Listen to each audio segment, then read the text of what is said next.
Hey guys, welcome back to my channel. അപ്പോൾ the most awaited trailer is here. The one and only Allu അർജുന്റെ അതായത് Pushpa 2 The Ruleന്റെ trailer വന്നിരിക്കുകയാണ്. മാത്രമല്ല നമ്മൾ എന്താണ് ഓരോ ട്രെയിലർ ഇറങ്ങുമ്പോഴും ഇത് എപ്പോൾ ഇറങ്ങുമ്പോൾ കാത്തിരിക്കുകയാണ്. അത്രയ്ക്ക് വെയിറ്റിംഗ് ആണ്. കട്ട വെയിറ്റിംഗ് ആയിരുന്നു. അപ്പോൾ നമുക്ക് റിയാക്ട് ചെയ്യാം. അതെ. സംഭവം വന്നിട്ടേ ഇതിന്റെ തമിഴ് ട്രെയിലർ വന്നിട്ടില്ല. ഞാൻ കുറെ നോക്കി കുറച്ച് നേരം വെയിറ്റ് ചെയ്തിട്ടാണ് ചെയ്യുന്നത്. ഹിന്ദി വന്നു പക്ഷെ തമിഴ് വന്നിട്ടില്ല. അപ്പോൾ നമുക്ക് ജസ്റ്റ് ഒന്ന് കാണാം. തെലുങ്ക് തന്നെ കാണാം. മീൻസ് അതാണല്ലോ അതിന്റെ ശരിക്കത്തെ.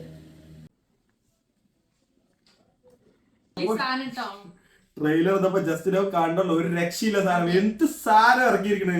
അല്ലു അർജുൻ ആണെങ്കിൽ ഫഹദ് ഒന്നും വേറെ ലെവൽ. അയ്യോ മ്യൂസിക് ആണെങ്കിൽ ശരിക്കും ലിറ്ററലി ഗൂസ് ബംസ് ആയിരുന്നു. ഒരു രക്ഷയില്ല സാധനം. അപ്പൊ എന്തായാലും പാട്ടം വേറെ ലെവലാവും തോന്നുന്നുണ്ട്. പുഷ്പ 1-നേക്കാളും വെറൈറ്റി സെറ്റ് ആക്കുന്ന് തോന്നുന്നുണ്ട്. സംഭവം വന്നിട്ട് ഇതിൽ അഴിനാട്ട് തോന്നുന്നുണ്ട്. രണ്ടുപേരും എന്താ പറയാ, ഫഹദാണെങ്കിലും അല്ലു അർജുൻ ആണെങ്കിലും നല്ല അടിപൊളിയായിട്ടുണ്ടാവും തോന്നുന്നുണ്ട്. നമുക്ക് ഏതായാലും വെയിറ്റ് ചെയ്യാം. മീൻസ് നമ്മളിപ്പോ തെലുങ്കിലെ കണ്ടത് സംഭവം എന്നിട്ട് തന്നെ ഇത്ര ഇമ്പാക്ട് ഉണ്ട്. മീൻസ് ഇറങ്ങാത്തോണ്ട്, തമിഴ് ഇറങ്ങാത്തോണ്ടേ. അപ്പൊ എന്തായാലും സൂപ്പർ ഗൈസ്.